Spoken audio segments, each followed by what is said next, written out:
Michel Barnier is under pressure not to fold in his battle to retain control over Britain's fishing waters, Brussels sources have revealed.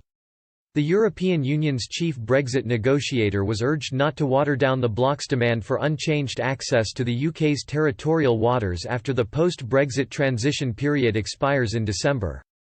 The Frenchman is understood to be ready to make concessions in an attempt to save talks over an EU-UK trade deal from collapsing.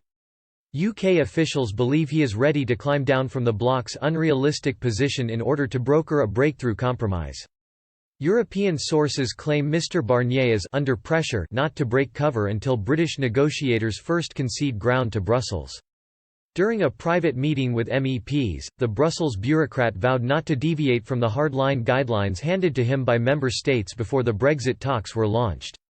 He promised the group of Renew politicians, who are closely linked to French President Emmanuel Macron, that EU negotiators would not budge until their UK counterparts dropped demands for a new scientific approach to determine post-Brexit access for European boats.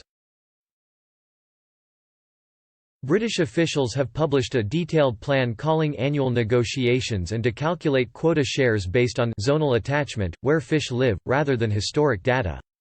From this the two sides would easily be able to establish the new arrangements, but doing so would reveal how much EU boats are set to lose out after Brexit. Mr Barnier has only tabled a vague wish list for a deal covering historic fishing rights and the socio-economic impact on coastal communities. He has previously suggested the EU would have to move away from this demand in order to reach an agreement with Britain. Pierre-Karl Skind, chairman of the European Parliament's Fisheries Committee, said there is no need for the EU side to budge in the battle over access to its waters. He argued that Britain should swallow the bloc's demands because of its membership of the common fisheries policy since the 1970s.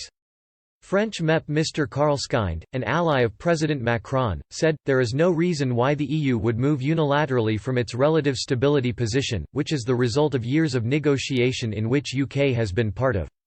He accused the government of simply forgetting that the UK has been part of the negotiation relative to the quota share system in the EU for the last 40 years.